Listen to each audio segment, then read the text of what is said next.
Hello అందరికీ welcome back to my channel. నేను మీకు ఈరోజు చేసే రెసిపీ ఏంటంటే స్ట్రీట్ స్టైల్లో ఉండే double egg chicken fried rice. ఈ ఫ్రైడ్ రైస్ టేస్ట్ అయితే మాత్రం మన స్ట్రీట్ స్టైల్లో చేస్తే ఎలా ఉంటుందో సేమ్ అలాగే ఉంటుంది. ఎలా చేయాలో ప్రాసెస్ చెప్పేస్తాను, వచ్చేయండి.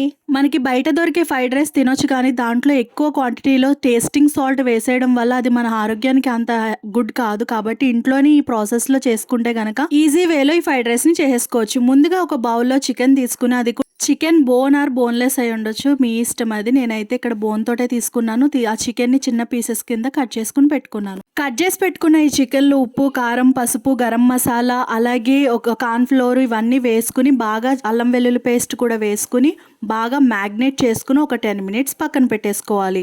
ఈ చికెన్ని 10 మినిట్స్ పక్కన పెట్టేసుకున్న తర్వాత దీన్ని ఆయిల్ వేసుకుని డీప్ ఫ్రై చేసుకున్న చికెన్ని పక్కన పెట్టుకోవాలి ఒక ప్లేట్లో. ఇప్పుడు ఒక గ్యాస్ ఆన్ చేసి బాణీ పెట్టుకుని ఆయిల్ పోసుకుని, ఆయిల్ హీట్ అయిన తర్వాత మనం ఎగ్ని స్క్రాంబుల్ చేసుకోవాలి. ఇక్కడ నేను 4 eggs తీసుకున్నాను. ఆయిల్ హీట్ అయిన తర్వాత ఈ 4 eggs కూడా దాంట్లో వేసేసుకుని బాగా ఎగ్ని ఫ్రై చేసుకోవాలన్నమాట. ముందే కలిపేయకండి, గరిటె పెట్టి మంచిగా ఆయిల్లో ఈ ఎగ్స్ అన్ని వేసిన తర్వాత ఒక్క 5 మినిట్స్ అలాగే ఉంచేసిన తర్వాత కలపండి. ఎగ్స్ అన్ని కూడా నీట్గా వేసేసుకున్న తర్వాత ఆ ఎగ్ అంతా కూడా మంచిగా ఫ్రై అయిన తర్వాత అప్పుడు గరిట పెట్టి స్లోగా తిప్పుతూ ఉంటే మనకి కొంచెం ఎగ్ అనేది పెద్ద పీసెస్ కింద డివైడ్ అవుతుంది. పైన నేను చూపిస్తున్న ప్రాసెస్లో మనం ఎగ్ని ఇలాగ గరిటతోటి నెమ్మదిగా తిప్పుతూ ఉండాలి. అలా తిప్పడం వల్ల మనకి ఎగ్ అనేది ఈవెన్గా ఫ్రై అవుతుంది.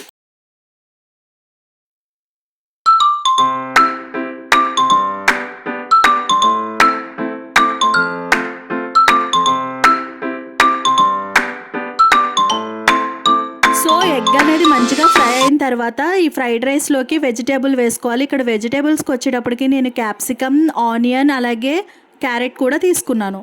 దీంట్లో క్యాబేజ్ కూడా వేసుకోవచ్చు, కానీ నాకు క్యాబేజ్ ఫ్లేవర్ అంత నచ్చదు. సో అందుకే నేను క్యారెట్, క్యాప్సికమ్, ఆనియన్ తీసుకున్నాను. ఇంకా దీంట్లో బీన్స్ వేసుకోవచ్చు, గ్రీన్ చిల్లీ అన్నీ వేసుకోవచ్చు. నేను ఆల్రెడీ క్యాప్సికమ్ వేసుకున్నాను కాబట్టి నేను ఇందులో గ్రీన్ చిల్లీ అనేది యాడ్ చేయలేదు. ఈ వెజిటేబుల్స్ అన్నీ కూడా ఎగ్ని ఫ్రై చేస్తున్నాం కదా, అందులో వేసేసుకుని మంచిగా ఫ్రై చేసుకున్న తర్వాత దీంట్లో 1/2 టీ స్పూన్ అల్లం వెల్లుల్లిపాయ పేస్ట్ వేసుకోవాలి. అల్లం వెల్లుల్లిపాయ పేస్ట్ కూడా వేసుకున్న తర్వాత ఇవన్నిటిని కూడా హై ఫ్లేమ్లో పెట్టుకుని మంచిగా ఫ్రై చేసుకోవాలి. మొత్తం వెజిటేబుల్స్ అన్నీ కూడా కుక్ అయ్యేలాగా ఫ్రై చేసుకోవాలి. ఇప్పుడు చికెన్ని మ్యాగ్నేట్ చేసుకుని ఫ్రై చేసుకున్నాం కదా, చికెన్ పీసెస్ని కూడా ఇందుట్లో వేసేసుకుని మంచిగా హై ఫ్లేమ్లో పెట్టుకుని ఫ్రై చేసుకోవాలి. మొత్తం అంతా కూడా హై ఫ్లేమ్లో పెట్టుకుని ఫ్రై చేసుకున్న తర్వాత దీంట్లో కరివేపాకు వేసుకోవాలి. ఫ్రైడ్ రైస్లో కరివేపాకు ఫ్లేవర్ అనేది చాలా బాగుంటుంది. సో ఎక్కువ కరివేపాకు వేసుకోవాలి. ఇప్పుడు అంతా కూడా ఫ్రై అయిన తర్వాత ఇప్పుడు దీంట్లోకి రైస్ వేసేసుకోవాలి. మీరు ఎంత క్వాంటిటీలో రైస్ తీసుకోవాలనుకుంటున్నారో అంత వేసుకోవచ్చు. నేను రైస్ వేసుకున్న తర్వాత దీంట్లో మీ టేస్ట్కి తగినంత సాల్ట్ వేసుకోండి. నేను సాల్ట్ వేసుకున్నాను. అలాగే దీంట్లో గరం మసాలా కానీ చికెన్ మసాలా పౌడర్ కానీ వేసుకోవచ్చు. నేనైతే చికెన్ మసాలా పౌడర్ వేసుకున్నా. చికెన్ మసాలా పౌడర్ కొంచెం ఫ్లేవర్ ఎక్కువ ఉంటుంది ఫ్రైడ్ రైస్లో. సో చికెన్ మసాలా పౌడర్ వేసుకున్నాను. అలాగే దీంట్లో 1 టేబుల్ స్పూన్ వెనిగర్ వేసుకున్నాను. అలాగే సోయా సాస్ వేసుకున్నా. అలాగే చిల్లీ సాస్ కూడా వేసుకోవాలి. సో ఇవి సాసెస్ లేకుండా కూడా మీరు చేసుకోవచ్చు, అది మీ చాయిస్. సో సాసెస్ లేకుండా ఒకసారి మళ్ళీ ఫ్రైడ్ రైస్ ఎలా చేయాలో చెప్తాను. దీంట్లో డార్క్ సోయా సాస్, అలాగే చిల్లీ సాస్, అలాగే వెనిగర్ ఇవన్నీ వేసుకున్న తర్వాత అంతా కూడా కలిసేలాగా కింద నుండి పైకి మిక్స్ చేసుకోవాలి. ఇప్పుడు హై ఫ్లేమ్లోనే పెట్టుకోండి ఫ్లేము. ఇలా రైస్ అనేది హై ఫ్లేమ్లో పెట్టి వేయిస్తే కనుక ఫ్రైడ్ రైస్ చాలా ఫ్లేవర్ వస్తుంది.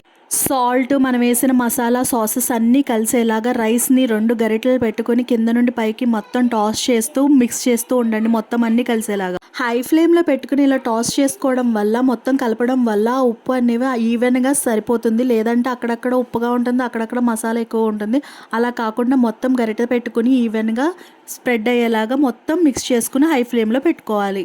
అంతేనండి ఈ వీడియో. ఈ ఫ్రైడ్ రైస్ చూసారా స్ట్రీట్ స్టైల్లో ఎంత బాగా వచ్చిందో. ఈ వీడియో నచ్చితే లైక్ చేయండి, షేర్ చేయండి.